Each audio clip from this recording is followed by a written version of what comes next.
Mets. Mga kameti. Ano nangyari dito?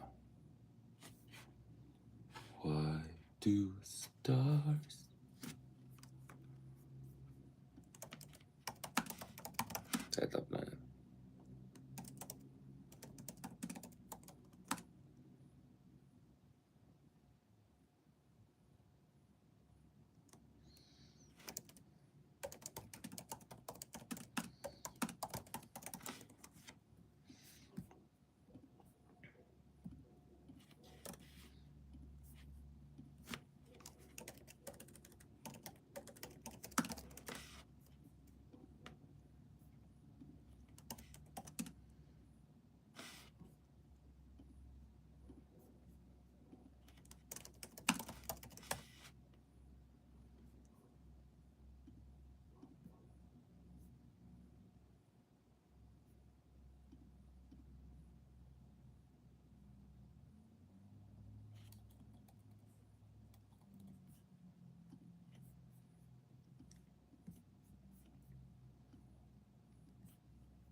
Papunta na tayo sa exciting part, guys.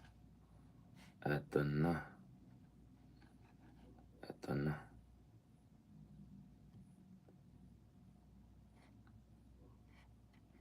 Ito na talaga.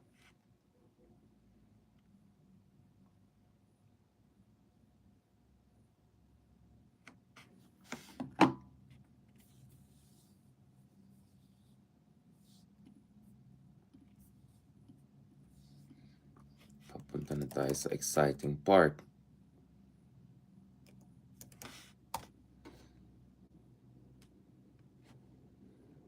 Punta na.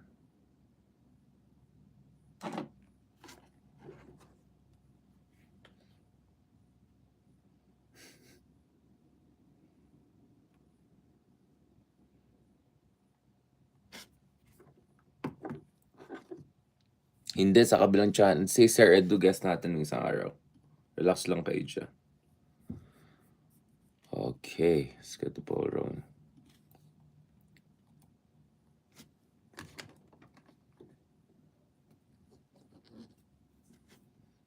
Yan. Buyakas siya. Bagong gising. Humabol ng konti, nagpahinga ng konti. Huwag na naman akong laitin. Huwag natin to para hindi tayo laitin naman walang yan. Para sa bayan. Yun. Good evening, morning po.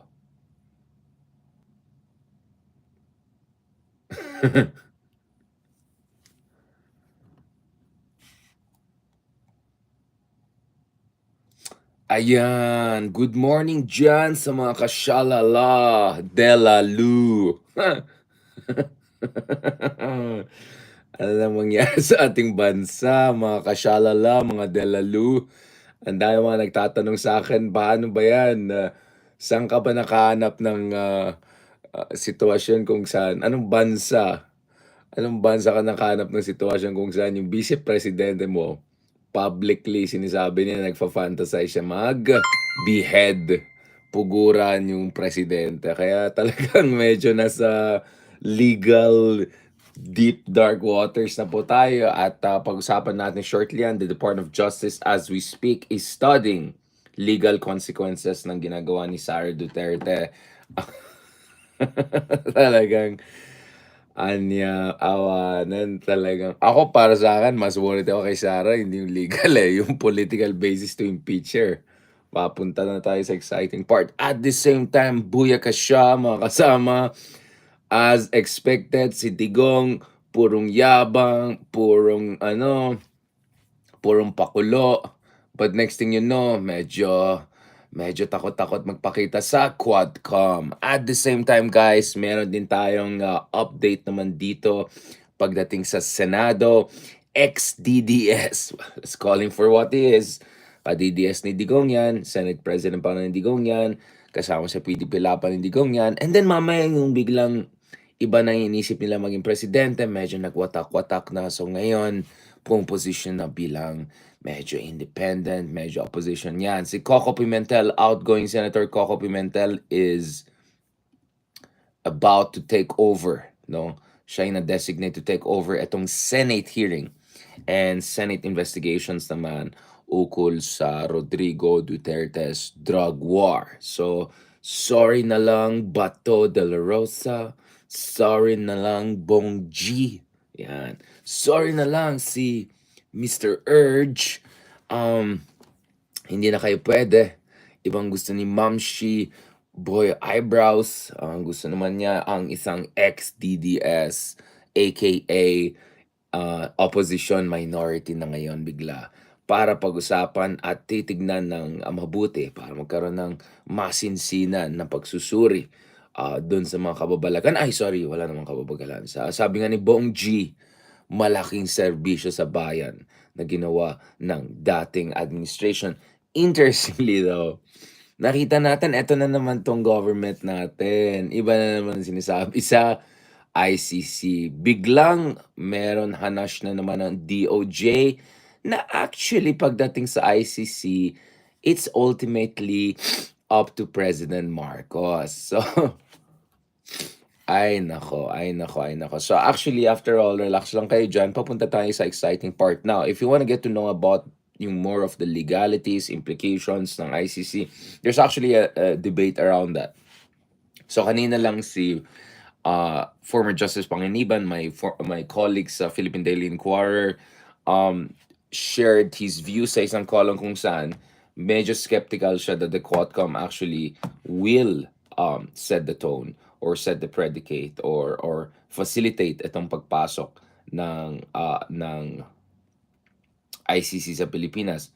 So, just to be clear about it, sabi ni Artemio Panganiban, those using ICC prosecutor Karim Khan to proceed, those urging ICC Karim Khan to proceed with his investigation into crimes against humanity committed during the Duterte years may be clapping too soon. Alright? At the same time, if napakinggan niyo yung interview naman natin with former Associate Justice Antonio Carpio, ang position naman niya dito is, no, actually, in theory, pwede sila mag-complement. Although, there is some tension because sabi nga natin, yung ICC pwede lang pumasok under the principle of complementarity. So kung domestic institutions are supposedly doing their job, then what's the need for ICC to come in? But, as I said, dito mo makita talaga yung kahinaan ni Sara Duterte. Dito mo makita talaga na yung mga ginagawa ng mga Sara Duterte, as our good friend Edu Manzana says, the method is madness in the sense that you're not sure how exactly this is really gonna help the case of Duterte. If anything, lumalala na talaga yung kanilang political position. Kasi, sabi nga, yung ating mga ka-DDS na kaibigan, pwede nila interpret yung mga pinaggagawa ng mga Duterte, pwede sila tumambling, pwede sila mag-acrobatics, pwede sila mag-spin doctor, pwede sila mag-twister kung anong gusto nila. O, tanong niya si Kaloy, yung mga ginagawa ng... But at the end of the day, it's not about how the base, the shrinking base spins it.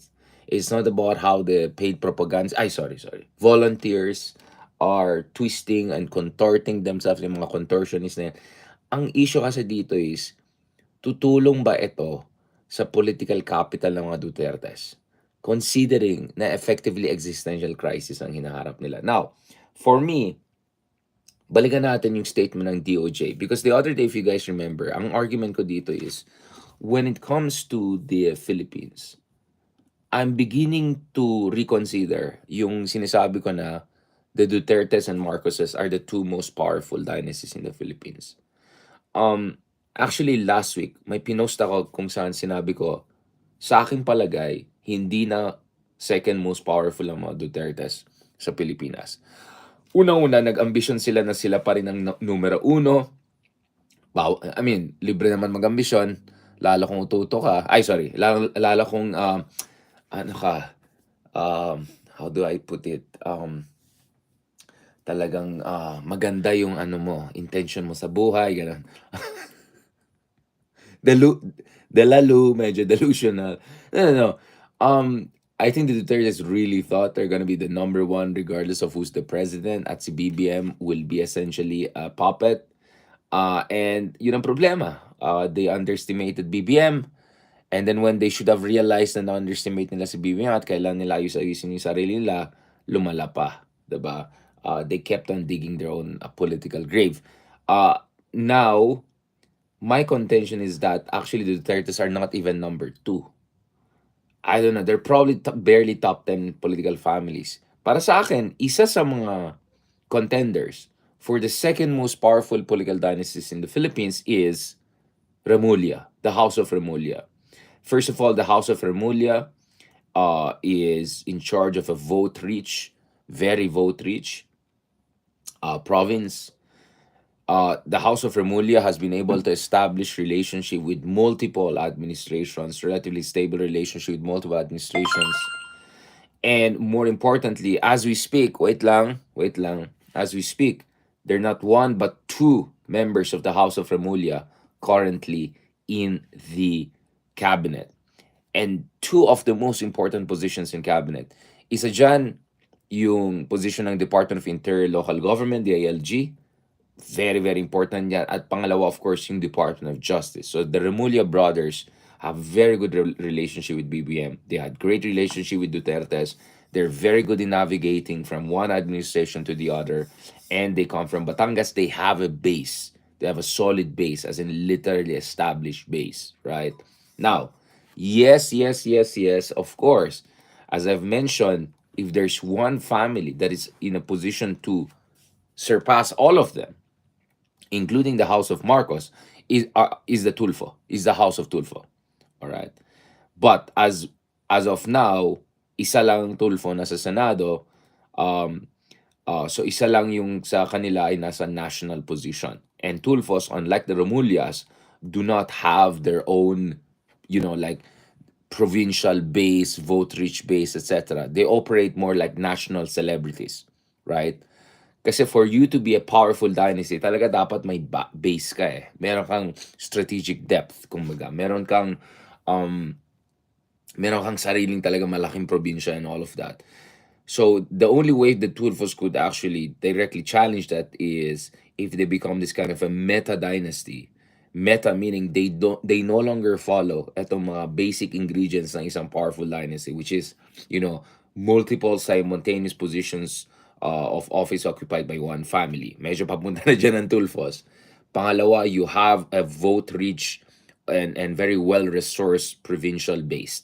Essentially, meron kang machine that you can leverage. Some would say vote bank. I don't want to go that far. That you can leverage during elections, diba? And third, you have equidistant and more or less stable relationship with all different major players in politics. No, if you look at it, the Remullas tick all of the boxes. Absolutely tick all of the boxes. No, the Tulfos, medyo wala pa sila. But I think if three Tulfos become a reality in the Senate, and then one of the Tulfos remains as the top contender for president, takes over the Malacanang, then we can talk about the House of Tulfos. The Villars are one of the richest, although nalampasan na sila ng House of Razon. Nalampasan sila ni Razon, Enrique Razon, who I think is the most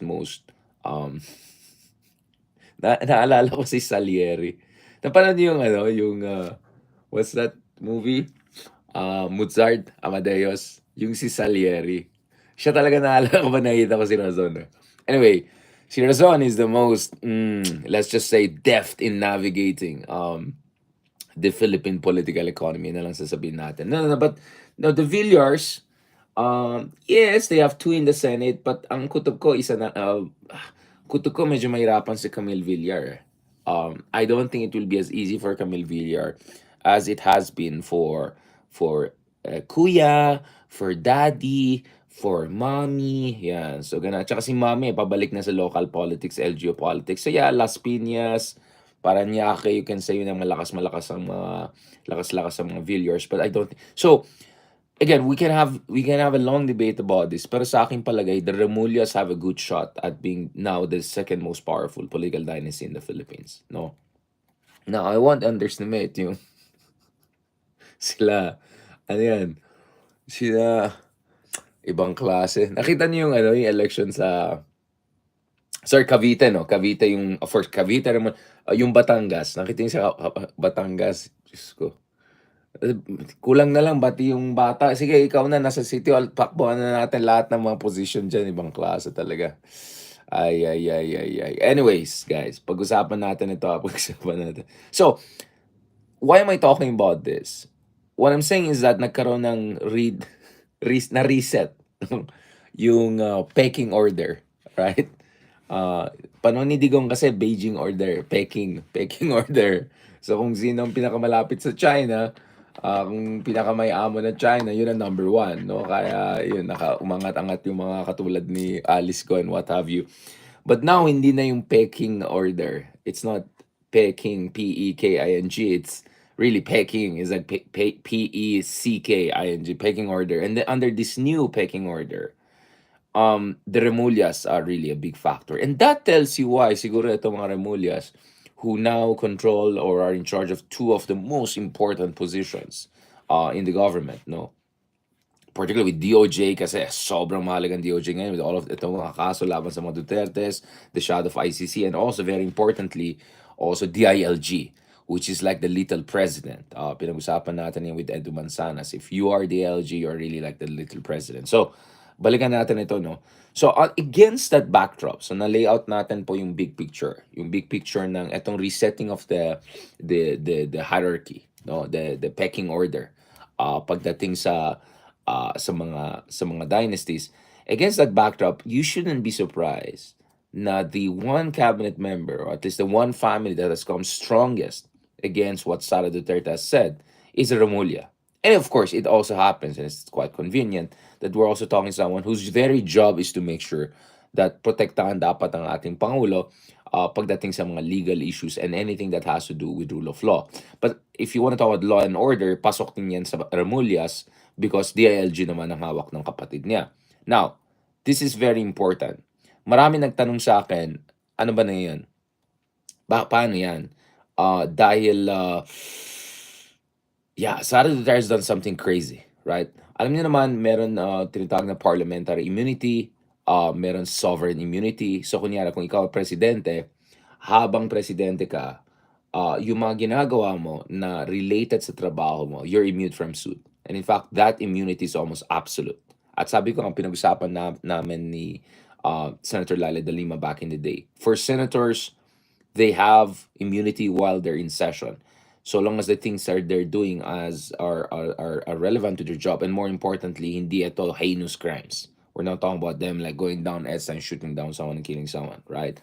So there are levels of immunity for different officials, and those immunities are tethered dun sa mandato nila bilang elected officials. And the whole notion of immunity, and you can also look at the recent U.S. Supreme Court ruling on presidential immunity. The whole point of immunity is to make sure, no, na hindi distracted ang isang commander-in-chief, and to a lesser degree yung mga ibang elected officials with potential private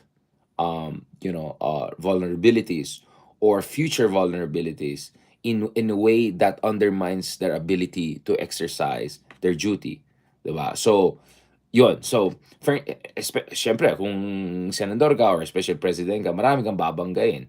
Marami kang kailangan gawin na may implikasyon yan. It could lead to unintended consequences or could open you up to suit. So, if you don't have a certain degree of immunity, 'di ba? Baka magdadalawang isip ka or hindi mo gawin tama yung trabaho mo, or in the case of the United States, the reason of the Supreme Court, at least the conservative justices who voted in favor of it, was that you may also open up a Pandora's box of future presidents always filing cases against ex-presidents based on political expediency, etc. So, hahanapin lang nila, anong mga ginawang mali yung mga dating presidente na ayaw natin, iayaray natin siya. So, you just want to end that cycle. You want to end that cycle of retrospective, retrogressive legal suits from one administration to another administration. Anyway, mahaba yan. Feel free to check the US Supreme Court ruling on this. Obviously, there are many people are very critical of this, and especially yung mga minority, all the liberal justices in the US were extremely, extremely astounded by the ruling, and they said, na actually this essentially immunizes not only Donald Trump but any of the future presidents. It could be another Donald Trump from doing crazy stuff, including by stretch of imagination. You can imagine actually assassinating a political rival and then justifying that as an exercise of your duty as a commander in chief. Now, that's the U.S. Supreme Court ruling. But in the case of the Philippines, there are many opinions on this. But when it comes to the Department of Justice, eto ayon kay Secretary Jesus Crispin Remulla, no, yung mga sinabi ni Vice Presidente about exhuming yung katawan ni dating diktador na Ferdinand Marcos Jr. sa West Philippine Sea ay potentially violation ito ng revised penal code, no. Sa isang panayam niya nung weekend, sabi ni Remulla, talagang nagtaka siya. Sabi niya, desecration of the dead yan eh. May violation sa revised penal code yan. Hindi rin nakakatawa yon. That's desecration of the dead. That's violation of the revised penal code. That's also not funny. It does not speak well of a sane and clear thinking person. Iba na yan. Non-compos mentis of unsound mind na yung pinanggagalingan. It doesn't speak well of a person as a sane and clear thinking. I'm just fixing the translation. That's different. Non-compos mentis of unsound mind, of where it was coming from. Well,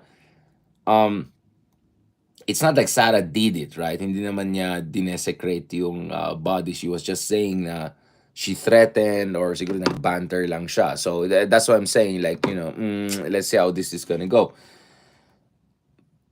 At a press conference on October 18 kasi si Duterte, di ba? SARA sabi niya, once she warned si Aimee na kung tuloy-tuloy itong mga political attacks na yan, talagang, on time, I told Senator Aimee, if you don't stop, I'll dig up your father and throw him into the West Philippine Sea. One of these days, I'll go there, take your father's body and throw it into the West Philippine Sea. I don't think Aimee responded. Now, obviously, if you're Duterte's side, you say, first of all, this is just a conversation. Hindi naman niya ginawa mismo. And pangalawa, this is you could say it's a figure of speech, or you could say it's an indirect way of reminding the Dutertes, reminding the Marcoses dun sa utang na loob nila, or supposedly utang na loob nila sa mga Dutertes, right? So remember, back in the day, si Digong oversaw yung paglibing ni dating diktador na si Marcos Sr. dun sa libingan ng mga bayani. At this case went all the way to the Supreme Court, and Supreme Court, okay, dun yung basahin niya. Ang problema rin kasi dito is if you look at it, yung Article T53 of the Revised Penal Code, which defines the crime of libel, can also refer to a disrespect to someone who's dead. So some people are also looking at another angle. Kasi hindi naman na-specify ni Remulla anong specifically sa revised penal code. So some people are looking at Article 353. A libel is public and malicious imputation of a crime or of a vice or defect, real or imaginary, or any act, omission, condition, status, or circumstance tending to cause dishonor, discredit, or contempt of a natural or judicial person, or to blacken the memory of one who's dead. To blacken the memory of one who's dead. So sa ilalim ng Article 353 of Revised Penal Code, medyo alanganin yung sinabi ni Sara Duterte. But again, of course, the Duterte side could say, hindi naman hanash lang naman yan, it's just a figure of speech, medyo Duterte exaggeration, hindi naman niya ginawa literally, wala naman prueba na literally pumunta siya doon para babastusin yung bangkay nung matanda or mga ganun, di ba? So, Article 309 naman of Civil Code also defines yung itong liability of damages of any person who disrespects the dead. Quote, any person who shows disrespect to the dead or wrongfully interferes with the funeral shall be liable to the family of the deceased for damages, material, and moral. So, I think may konting palusot yung mga Dutertes to say no, I mean, really, Sara didn't mean it. She was just saying that, I mean, pinapaalala lang niya, diba, in her own Duterte unhinged way, exaggerated way, na may utang na loob kayo sa amin. Na yung tatay niya nandyan sa libingan ng mga bayani dahil sa tatay ko, essentially. Diba? So, maya naman kayo, huwag niyong kalimutan yan. But, But again, yun nga, puwede din sabihin wala naman talagang established intention, wala naman silang concretely ginawa, yung mga palusot nilang gano'n, right? Ah, yeah, joke lang 'yan, as usual sasabihin nila 'yan. But for me, honestly, yung mas malala yung Game of Thrones Red Wedding na sinabi niya. Game of Thrones Red Wedding na sinabi niya. Ayan, ayan na naman tayo, ayan na naman tayo, eh. This one is a bit crazy. Now, katulad ng sinabi ng mga ibang followers natin, kaya nga gustong-gusto ko yung mga comment sections and all, eh. Sige na nga, kahit yung mga trolls minsan, ano lang, eh, gini-good time lang natin yung mga yun. No, but honestly, tama yung sinasabi ng iba, eh. Napaka-strikto yung batas natin sa mga masamang biro, right? So give you a good example. Make a bomb joke. Go to any public establishment or an airport for that matter and make a bomb joke. Yari ka. Yari ka talaga. So actually, napaka-strikto yung mga batas natin and for good reasons and in any kind of major democracy pagdating dito sa dito sa masamang biro, 'di ba? Masamang biro, right? So, imagine this. You have Sara Duterte openly talking about her fantasies of beheading the president of the Philippines, right? Medyo next level na. Medyo next level na yun, guys. I don't know how on earth, right? How on earth is that okay? So yung isa pa yung sabihin, nag-drama lang, nag-exaggerate na. But this one, did she really have to go and say this thing, right? Na this is crazy, diba? Cases out there whereby yung mga ibang tao nag-comment, nag-gano'n, nangyari sila. Yes, tama. Again, yun ang gusto ko sa comment sections. Naalala niyo yung panahon ng pandemic. Napaka-stricto yung mga batas natin. Remember there was a netizen na said something about Duterte kasi galit na galit siya sa mga COVID-19 restrictions. And then immediately na-arrest siya.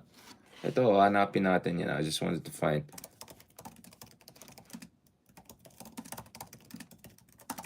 Naalala niyo yan, guys, yung na cyber libel nung time ni Digong. Ang daming mga netizen ay talagang nangyari. In particular, of course, yung pinakasikat, ito yung case nung yung teacher, di ba? Na nag-offer daw siya ng 50 million pesos bounty. Tingnan niyo naman talaga tong bansa natin, di ba? Yun ang sinasabi ko, eh. Pag ordinaryong tao magsasalita, napaka-stricto ang batas. In fact, some would say it's not even yung batas na yung stricto, it's the way na parang mino-weaponize yung batas. I always say, hindi batas mismo ang dapat titignan mo sa mga katulad natin bansa, eh. Kasi the law is, first of all, can be interpreted many way. There are many ways to approach it. But alam naman natin sa Pilipinas, wala naman talagang rule of law, eh. Kasi ang rule of law po, exactly, selective justice. Ang rule of law po is uniform, predictable application of the law, or i.e., let's just say, proper interpretation of the law to everyone, regardless of position. Yun po ang rule of law. So whether prime minister ka, whether ordinaryong tao ka, walang walang exceptions yan. Sa Pilipinas, hindi naman ganun, eh. Ang batas ay ginagamit lang ng mga malalakas laban sa mga mahihina. And then, of course, once in a while, there's kind of a proper application of law just to create, ayan na, na-hurt na itong mga, medyo parang, may budget na naman kayo, May budget na naman mga trolls natin dyan, Ito, teacher. Alam niyo yung 50 million bounty. I wanna just show you the picture kasi kawawang-kawawa yung teacher na yan. I mean, it was bad joke. I don't agree with it. But, guys, imagine pa noon pa ng, diba? Ito, diba, kaagad inarestoan ng NBI. Ito, tingnan nyo naman, Of course, hindi tayo sang-ayon sa ginawa nung guro na yan. Para sa akin, hindi maganda na magbiro ka ng ganyan. I mean, ako, galit na galit ako sa mga kababalaghan at saka sa sa mga lahat ng mga irregularities, mga kaewanan, kasyungan ng ginawa ni Digong, especially in time ng COVID na sobrang late mag-impose ng restrictions, tapos nung nag-impose ng restrictions, over-strict naman, pinatay ang economy. Pagdating sa mga Chinese, mga gano'n, napaka-lax lang niya, pero biglang pagdating sa atin, kawawa naman tayo. So, what I'm saying guys is, eto yan, si Teacher Ronel Mas, no? Bata lang 'to, 25-year-old lang, public school teacher from Masinloc, Zambales, 'no? Napayak kaagad 'yun nung kinuha siya kasi do'n sa Twitter sabi niya nag-offer siya ng 50 million bounty to anyone who could kill President Duterte. Nag-apologize naman siya, he said just went, pang ano lang naman na it was just an expression. Remember, ang context ng bounties, remember yung si Digong parati siya nag-offer ng bounty. So it was a kind of a satire, but it went really off the rails, no? Um, so in part, ito yung sinabi niya sa May 5, 2020, no? I will give 50 million reward kung sino makapatay kay Duterte, no to ABS-CBN shutdown. 6 days later, narestuhan na siya ng NBI. So, nayari siya kaagad. And as an information was filed against him for sedition. Akalain mo, sedition kaagad ang kaso sa kanya. At least naman yung Olongapo City Branch Judge si Richard Paredes quashed the information charge sheet against Mas, saying he was illegally arrested. His subsequent confession to media that he's the owner of the said did not cure the viva. Anyway, there were multiple cases filed against this person. But yun nga I mean, sobrang kinawawa tong tao na to for making really a bad satirical point. You don't joke about those things. Pero imagine mo, batis sedition, final sa kanya. And this is what I'm saying here. Pagdating sa mga Dutertes talaga, they keep on getting away with it. They keep on getting away. And this is the... Ay, sorry. Nagbuntik na naman. Muntik na naman tayo nag-friendly fire. Ang inaaway mo yung okay, sorry sir, Sir Jose, buti hindi ko natuloy itong ban na ito. No, but anyways, going back to this. So, we see how hindi lang selective, but sobrang unfair or exaggerated or weaponized yung application of law when it serves the purpose of Duterte's, no? So nung nasa poder sila, grabe naman yung application ng law nila, the cyber libel here, cyber libel there, sedition here, sedition there, niyari nila Rappler, Marias, etc. Naka-award ng right and left, no? But now, look at what the Dutertes have been doing. January of this year, Duterte, the father, comes out and openly, essentially calls for, people power revolt against BBM, right? Insults the president, says he's a cocaine addict. He calls on the armed forces of the Philippines to withdraw support for him. That's crazy. Few months later, meron na mga medyo may usok-usok na at may taga-military, si General Bronner, sinabi na actually may mga coup plot, although it's not by active servicemen, it's by some of the ex-military officials and other things. And then now you have Sara Duterte coming all the way and fantasizing openly about beheading the president, or saying that she was fantasizing about this kasi nga toxic na, 'di ba? Yung mga ganon, 'di ba? So for me, medyo next level na yan. So as Remulla puts it, sabi ko nga, buti na lang di siya tumakbo ng presidente. Baka nanalo pa. Dapat malaman natin talaga what she's made of.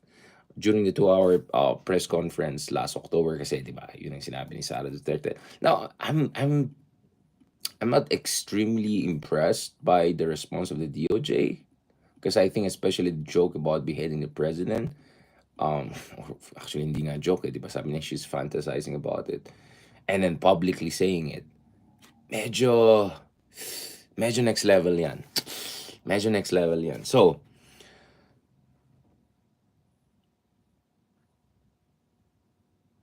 I think this is where I and Ronald have very similar views. There has to be a strong response here because the Dutertes keep on crossing a red line, and then they realize, wala palang consequence. Walang immediate consequence. Now, again, as I said, you can make this Machiavellian argument that yes, timing lang si BBM, pero yun, yayariin naman nila yung mga Dutertes dahil may QUADCozm, dahil there's ICC, blah blah. We'll talk about that very shortly. But para sa akin, hindi. I think, okay, it's fine that the cabinet member comes out and openly says, pag-aralan natin kung anong legal implications nito. You have young congressmen like Congressman Adyong, for instance, among others, coming out and very, forcefully questioning itong behavior ng vice president. Um, that's good. That's all fine and dandy. But ang problema kasi dito is yung Malacanang mismo at saka yung presidente mismo is not drawing the line. You have to draw the line. Yan na naman, ito yung I mean, who would have thought, no, na ang maging problema natin under BBM is not over-exercise of political will, but actually under-exercise of political strength or decisiveness. It is really, it's not good kasi sa akin palagay, if in a normal democratic situation, yung style ni BBM would work. Siguro sabihin natin, kung kalaban mo Lenny Robredo or Risa or isang matinong tao or whatever. Sige na nga, kahit si Trillanes, sabihin natin, yung style ni BBM would still work eh. But you're now against, the Dutertes who are flouting and desecrating and demeaning and disrespecting every fundamental norm in our political system, not to mention violating pillars of our constitution. So para sa akin medyo malabo 'yan. So ito threatening to desecrate. So I think there has to be a strong response from President Marcos Jr. He has to say something about this. And itong Amy Marcos na napakatapang-tapang, si Ay at saka si Mi na maraming marites, may di marites na movie, mga ganun, dapat nagsalita siya. Kasi binabastos ngayon yung dating presidente, 'di ba? Yung mga unang presidente, 'di ba? Again, no fan of dictators. Just because I'm, from solid north doesn't mean na, no, but for me, medyo bastusan na yan. Medyo bastusan na yan. It's one thing to say it off the record. It's another to say it openly. You're almost telling the other side na, pwede ko kayo ganyan-ganyan lang. So this is what I'm talking about, guys. Laking problema talaga ito. And also joking about beheading the president, man, that's crazy. That's really crazy. That's next level. Kaya sabi ko, kung ako yung staff ni Madam, medyo, alam mo yung yung picture ng Simpsons family, yung slowly nagaganyan siya sa grass, yung papasok siya sa grass, yung gano'n. yan ang gagawin ko. Maghahanap ka ng ibang trabaho. So going back to this, if you look at it, ang usapan kasi dito talaga yung yung dignidad ng ating ang opisina ng presidente, dignidad ng ating demokrasya. So from January, ngayon October na malapit na matapos ang taon, ganyan pa rin si BBM. He's not drawing the line himself. At the end of the day, the hammer should come down from the president. You're called the commander-in-chief.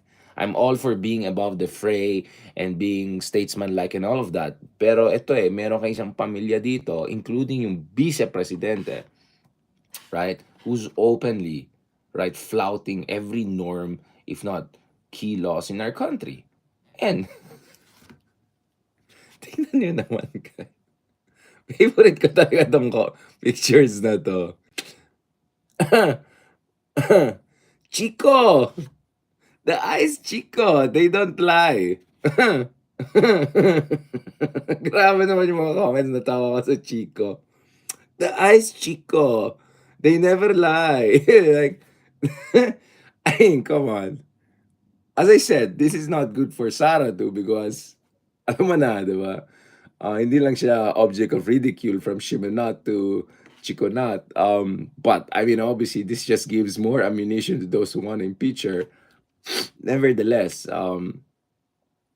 it's not also looking good for Marcos if he doesn't say anything. Kasi ang response lang ng Malacanang is no comment.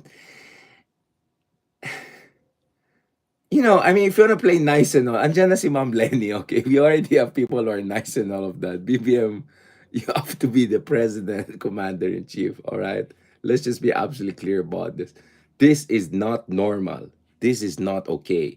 And you might set a very dangerous you might set a very dangerous precedent. Chico, ¿qué pasa? ¿Cómo estás? ¿Cómo estás, chico? No, no, I mean, guys, look at this. Mga chico, mga Chicanos, mga Chicanos, mga Chicanos, let me tell you this. Akalain mo, isang heartbeat away lang ito from being our president. Yung sinabi ni Remulla ay kulang. Yung sabi niya, buti hindi tumakbong presidente, baka nanalo pa. Ako naman parang, sir, actually, vice president siya.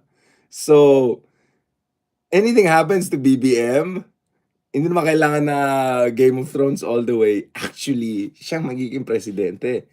So, hindi pa tayo. Chico, Chico, ¿qué pasa? Chico, ¿qué pasa? This will be our president, guys. This will be our president. If something happens to BBM, I'm just saying. I'm just saying. So, marami akong proposal dyan. Siguro yung isang proposal, gawin niyo yung ginawa ni Saddam ba yan? Yung may mga double siya. Just in case. Si Putin, di ba? May mga I'm just saying, guys. One solution is, gawa kayo ng mga doubles. Just in case, di ba? God forbid. Pangalawa, well, imagine that. For until 2028, itong pwede mag-replace sa'yo. Para maawa ka naman kay BBM. I mean, guys, ganito. I'm sure marami dito hindi bumoto kay BBM. At as I said, I'm no fan of either dictators or science of dictators. But, I mean, hindi masaya kung ito yung naka-shadow lang sa'yo. Naalala niyo yung debate ni Trump at saka Clinton in 2016? Yung nagsasalita si Clinton, tapos si Trump nandun lang siya, umiikot lang siyang ganun. Gumaganon si Trump dun sa likod, gumaganon na. Imagine, BBM having 4 more years of this as his potential replacement. That's not good. That's very distracting. And imagine, kung 2024 pa lang, ito na mga sinasabi ni SARA, papunta na tayo sa midterm elections, napakalakas ang administration, all the resources, all the momentum. Imagine kung lame duck years na ni BBM 2025 to 2026, 2027. Ano pang pwede sabihin ng mga to? Now, obviously, in a rational world, pwede mo sabihin, hindi na nila atakin si BBM kasi palaos na, hindi mo na kailangan. But you never know, right? You never know with these people, right? So, I'm just saying, Chico, just make sure you want 4 more years of this, breathing down the neck of BBM. I don't know. That's good for the president or for the country for that matter. So, as I said, she's just laying the predicate for her own impeachment. I mean, ang daming grounds again, from confidential funds, irregularities sa DepEd, past potential involvement sa war and drugs ni Digong while she was the mayor of Davao. Kasi syempre, as mayor of Davao, she was the chief executive of Davao and she was executing war and drugs. Ang dami pwedeng tignan eh. And then, eto na, Chico. So, I'm just saying, I'm just having a hard time seeing 4 more years of this. And then imagine every 2 months, 3 months, 3 weeks, kung ano sasabihin ni Sara Duterte. Now, anyway, as I said, BBM, di ka Lenny, okay? So you don't have to be nice and all with everyone. And Lenny is not a public official right now. And Lenny's Lenny. Lenny has her own thing. But again, I'm going back to this, by the way, guys. Please lang. Kasi ganito. Ito, so nakita ko ito kanina lumabas after yung meeting ni Mark Oleta at saka ni Lenny Robredo. Okay? So, obviously, over the past 3 weeks, nakita natin Lenny Robredo having pictures with all of these different officials. Let's talk about Lenny kasi I keep on saying yung malumanay, mabait. And I'm just saying, Marcos is the commander-in-chief. He has to draw the line here. Binastos yung kanyang ama, binastos yung mga diktador, binastos yung... Oh yeah, I'm being factual here. Dictatorship. Yeah, like, I don't know, you're living in some cave and don't know what dictatorship means. But going back to these guys, and then be naman original, diba? Let Lenny be Lenny, right? And then BBM, do your thing. Be the president. Be decisive. Do something special. All right? Now, going back to this. So, may mga napasalita, sabi niya, "Bakit gano'n? She's meeting everyone." And ako naman, in fairness, sabi ko nga, okay, fair naman tayo. When facts change, you'll also reconsider your perspective. Sabi, okay, in fairness, because Sara is meeting everyone from across the political spectrum, then none of them can claim na, oh, Lenny's siding with them against the other side. Right? Kasi ang maging problema is Lenny, if just Lenny meets people from one side of the whole house of kasamahan versus house of team or then it will look like she is essentially counterbalancing. But if she meets people from across the political spectrum, then it's much easier for her to just openly say, hindi, wala yan. It's just statesmanship. I'm just being polite, civil. And as Lenny very correctly put it, it's not about the person. Ang usapan po dito is yung respeto sa opisina. That's perfect. That's good. Nevertheless, dito talaga ako naiinis dun sa mga ibang kaibigan natin. Alright? Na napaka-sensitive to any kind of contrarian views. Napaka-partisan. Almost katulad na nila yung kabilang kampo. Alam mo na, I don't need to name names or use labels and all of that. Di ba? At itong mga tao na to, inaway-away tayo ng ilang araw.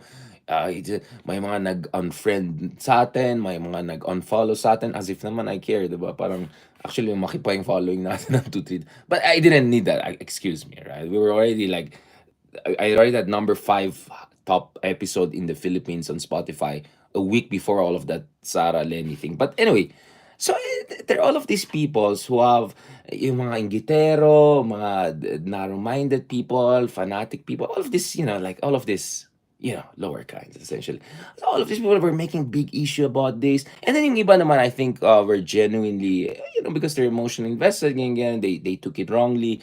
At to be fair naman, ako naman, yes, I'm a bit abrasive on Twitter, among other things, but intention matters. Intention, and my intention was very clear. Sabi ko nga, hindi ang usapin dito yung decency and the good intentions of the former vice president. No question about it. That's why I have all of this respect. This respect for the former vice president. But this is what I was warning about. So kanina lumabas ito. Please correct me if I'm wrong, but this is from a Twitter source na si Deus Ex Machina ba. Anyway, I can show you the original source. This is someone who always posts about data, surveys, pollsters. So very respectable person, very respectable source rather. So pinost niya ito after yung meeting ni Mark Oleta at ni Lenny Robredo. At kung titignan mo dito, this is exactly what I was talking about. Kaya nga sabi ko, even if disagree kayo sa sinabi namin, okay, now you want to put me in the same team as Trillanes, whatever, go ahead. But, I think for myself, he thinks for himself, he has his own thing, I have my own thing, right? I never questioned the decency or good intentions of the vice president. My issue was this. Nagagamitin ng mga, alam mo na, gagamitin yung meeting niyan para, para sa kanilang political interest. Isi-spin nila yan. Now, obviously, this is not gonna convince the kakampings and all of that. But remember, these people are running for national office. So, ang market nila is much bigger. So, they're projecting this to the non-partisans, median voters na hindi involved in any camp. So, this is what I've been talking about all this time na dapat ingat ka rin, especially with yung isang team K1, sabihin natin. Kasi talagang ngayon, dahil marginalized sila, dahil medyo alanganin sila, dahil talagang nahihirapan na sila, walang Duterte tumakbo sa Senate, they are gonna use any meeting with ma'am and try to spin it into something. So again, of course, mga kakamping ay hindi maniwala dito. But remember, hindi naman kakamping based necessarily ang hinahabol ng mga taong yan Especially mga DDS ngayon. Ang hinahabol nila ngayon is projecting strength to the non-partisan median voter. And that's a huge population. All right. Actually, there's huge part. I mean, based on some surveys, up to 40% of voters are non-affiliated. Or actually, even more than 40% of the voters are non-affiliated, meaning they're not invested in Marcoses, they're not invested in Duterte's, they're not invested in opposition or kakamping. So, a lot of these pictures, a lot of these positionings, right, is also for political consumption and also projecting strength. Diba? So this is what I've been warning about. Kaya ngayong iba na nagagalit sa atin, I hope you understand. We're looking at weaponization of optics. We're looking at exploitation. We're looking at, diba? Just connect the dots. So ito, if this is a wrong quotation, please tell me. But I won't be surprised. I won't be surprised because ito, according to this, again, please correct me if I'm wrong, but according to this, si Yumenat, sabi niya, reading from netizens' reactions on my brief and casual meeting. Talagang uso na yung casual meeting ngayon, with former VP after my trip to Sipokot. Is it correct? Sorry. I now realize how really divided our people are. Reaching out to all our leaders can also be personal. Our ability to show our humanity beyond the realm of politics. How else are we able to exemplify the true meaning of statement? If you refuse to extend your hand to all who wants to grasp it, talagang extend your hands to all who wants to grasp it. I believe unity always begins with a handshake. Yan, talagang, diba? Again, sir, correct me. Sorry if this was a wrong quotation. But what I'm saying, even if even if this quote were not true, all right, I'm open to be corrected on this. Even if it were not true, katulad ng pinost ko noon immediately, yung mga trolls, queen trolls, yung mga propagandist ni SARA, sorry, ng DDS, sorry. Of course, she doesn't have any trolls. They were openly trying to spin yung upcoming meeting or meeting with Lenny Robredo to make it look as if meron na silang counter coalition against PBM. So, ako kasi, binabasa ko yung mga, fina-follow ko itong mga to, dinabate ko pa yung mga ibang walang iya dyan, binubuking-buking natin yung mga kaewanan, kasyungan. You will know this stuff, guys. Kaya nga sabi ko, if you don't know proper political analysis, if you don't see the lay of the land, huwag kang maghanash. Alright? Huwag kang maghanash. Alright? Because kami, trabaho namin titignan lahat ng different components. If you only see one side of the elephant, you're blind. You don't know what an elephant looks like. We look at the full landscape. At sabi ko, medyo alanganin yan, including knowing ano yung nagiging propaganda position. Now, you notice, there was one thing that stands out with the meeting with SARA, which is walang picture na lumabas.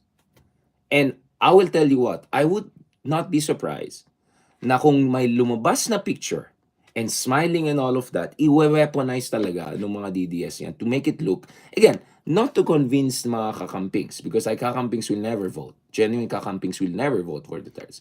But to project to the median voter, which is 40-50% population, say, see, mga Duterte, malakas pa rin kami. Bati nga yung ganyan. Lahat kami galit kay Marcos. Alam naman natin si Lenny, You see what I'm saying? This is what we were, at least in my case, I was warning about. Now, Senator Trillanes speaks for himself on this issue. He has a different angle slightly. But for me, guys, for me, the issue was, even if maganda yung intention ni ma'am, even if this is about statesmanship and all of that, diba? Dapat ingat sa mga yan kasi talaga ano sila eh. In fact, that was also the criticism of me, and this is what I find extremely hypocritical dun sa mga ibang kaibigan natin na dilawan. Na back in the day, they attacked me right and left for debating and really exposing the kasyungan ng mga DDS by saying, oh, you're platforming them, oh, you're legitimizing them, normalizing them. And then now when I say actually be careful meeting Sara at this point kasi gagaling nila biglang, oh, you're ganyan. Yan ang ayoko sa mga iba dyan. Diba? Yan ang ayoko sa iba dyan. So, kaya sabi ko, don't be fanatic partisan about this thing. Be politically astute. Kaya nga ginagawa po natin itong mga analysis natin para magkakaroon tayo ng medyo clarity. Para medyo mahusay-husay naman ang pagbasa natin sa politika. Because politics is about optics, guys. Politics is about messaging and communication. Politics is many ways, but especially mga team kadiliman, kasamaan, gamitan ng mga to. Kaya sobrang dapat ingat ka eh. Kaya sabi ko isip ko pag nakikita ko yung mga politika, ano ba dapat ng posture ko? Of course, you always have the option of not posting any picture or anything like that. But anong posture mo? I remember back in the day when Duterte days, absolutely I would never do that. I never do that. The farthest I went was do my Conor McGregor na ganyan, which is completely different, right? MMA fan ako, diba? But Yun nga eh. So, honestly, I'm really, really disappointed dun sa mga toxic, dun sa mga, yeah, honestly, syunga na walang understand. Yung mga iba na hindi ko alam kung anong problema nila, yung gitara lang siguro. Na they were attacking us for raising legitimate questions. Legitimate question. And for me, the legitimate issue is ingat lang. Kaya nagpapasalamat naman tayo na hindi naman nag-release ng any picture. Imagine if there was a picture na smiling yung dalawa, tapos meron lumabas na press release. Now we had 45 minutes to 1 hour discussion. We discussed the entire state of affairs of the country. Talagang i-weaponize talaga ng kabilang team yan eh. Pero dahil sa, talagang malaking debate na nangyari, I understand I was definitely in the minority on that, but I could also see from tens of millions of engagements and views that many people also silently agreed or could see my point, right? Um, Kasi yun din minsan maraming maingay diyan pero actually minority lang sila. And that's why I feel encouraged kasi alam ko naman minority lang naman talaga yung mga ibang toxic diyan 'di ba? I mean, imagine how syunga they're trying to cancel other people by just when just those people are saying ingat lang, pwedeng gamitin yung mga weapons. So this is the classic example I'm talking about, guys. Now, the reason why I didn't criticize when it's the whole team is because um it cancels them out di ba? Kasi kung minute mo yung magkabilang kampo na nag-aaway, then none of them can say you're siding with one of them. So it cancels them out. But if you only meet with one side, or yung one side lang maglabas ng magandang picture, ganun, gagamitin talaga yan. Kaya guys, political communications is everything. Is very, very important. Very important. Kaya nga sa politika, dapat magandang intention mo. You have clear convictions, but you also have to have good communications. Good communications is very, very important. So yun, kaya ang dami na naman nagagalit sa akin, etc. Ayan na naman tayo. Exactly, Exhibit A. This is exactly I was talking about. Buti nga walang picture and all. Dun sa isa at dami na react tuloy. So, vigilance lang yan. Vigilance lang yan. So, please, don't hate us for understanding the big picture. Kung medyo syunga ka, hindi mo makita mo, problema mo na yan. But don't impose it on us. Kaya sabi ko, you're not gonna force us to be silent on this issue. You're not gonna force us to, you cannot suppress discourse. You cannot suppress us when we know we're right. And now exactly nag-prove na talaga na correct talaga yung warnings namin. But again, thankfully, Ma'am Lenny's team, I think, did a very good thing around this, and I think the DDS saw so much backlash and attack and all of that. They immediately distanced themselves. And naalala mo yung letter pa ni SARA na defensive, oh, hindi kami desperate, hindi naman kami pumunta doon. So, the fact that they would say that means they were thinking about something before that. And then immediately nung nakita nila nagkaroon ng backlash at hindi mag-work yan, naging defensive sila or actually preemptive sila.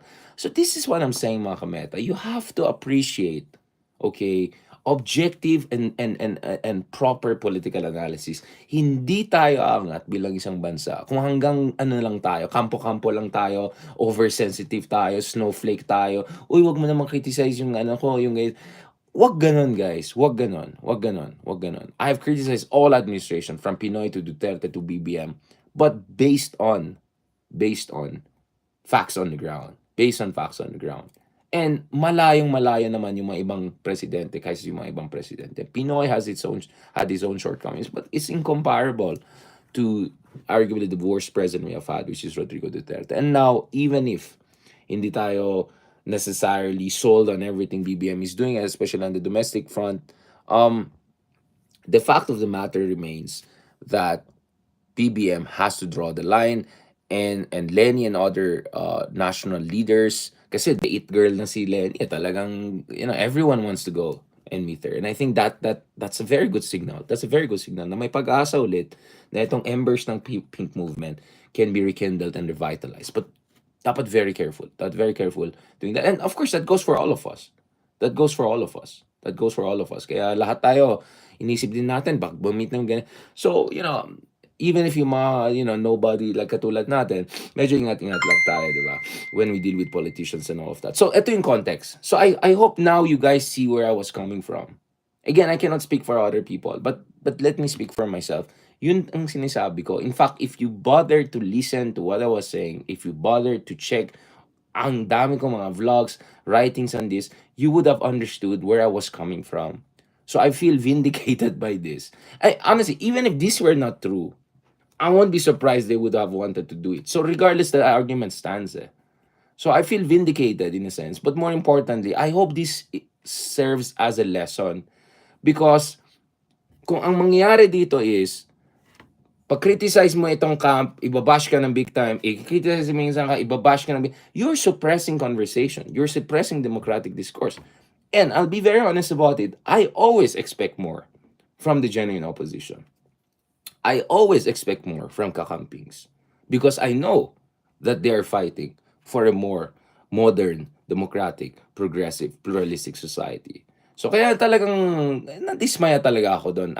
Unfortunately, it's not the first time. And then some of the people, may mga repeat offenders doon na every time may ganon, sasakyan nila, atakin tayo, whatever. But I don't know. I mean, guys, come on. Guys, come on. We have to grow up. And ganito na lang sa akin. Okay naman sa akin if may mali tayong ginawa, constructive criticize me. Okay lang 'yan. Objective respond. Pero I hope guys, even when emotionally you're not comfortable with what I say, remember yung election time, sabi ko, ito yung mga dahilan na hindi nanalo ang opposition. And then I nicely, politely said, of course, if you read my articles, November 2021 pa lang, sabi ko mukhang panalo ng unity, etc. Not because weak si Lenny, but because mahirap nagsama yung dalawa solid north and solid south. So it's just basic arithmetic, no? And trapo politics, let's call it for it. I just hope you guys don't take it against me, diba? I mean, I'm doing my best here to be, to make this as light as possible. So please wag niyong hayaan na yung emotions, yung attachment niyo to cloud your judgment on these issues. At the end of the day, if you have proper political analysis, kung naiintindihan mo yung pagtakbo, yung paano tumatakbo ang politika, ano yung mga dynamics diyan, the better chance for you to succeed in pushing for reform, in pushing for good governance. At kung we succeed in pushing for good reforms and governance, then ang laki ng chance natin na baguhin yung bansa natin in the best way possible, di ba? So we need to get the basics right, because if your analysis, parang ano yan my first course was medical sciences. I started in medical sciences. So the first thing you learn in any medical field is, before giving prescription, first properly diagnose anong problema. Because if you don't have a proper diagnosis of the issue and you give the wrong medicine, then you'll have the proverbial medicine that is worse than the disease, or the medicine that kills the patient. So diagnostics is very, very important sa politics also. And you have to have differential objective diagnostics. And then you tether that, idikit mo yan dun sa mga goals na gusto mong mangyari sa bansa. So in a way, I really hope na this quote-unquote Mark Oleta episode reminds people where I've been coming from. Kasi feeling ko talaga sobrang unfair na nangyari. Grabe. And then, hindi ko na pinatulan yung debate na yan, hindi ko na binalikan because of obviously Lola was ICU, etc. And I said, like, you know what, forget about it. Another day, babalikan ko yan. But deep in my heart, I always knew I was right on that issue. Not because I think I'm great and all. No, I make mistakes. All of us make mistakes and all of that. Normal yan. But I just felt on that issue unfair talaga. Sinisuppress talaga tayo. And more than that, that's bad for opposition. If you suppress objective voices that happen to be contrarian to certain line. Hindi ako nagpa-party line. I am my own party, okay?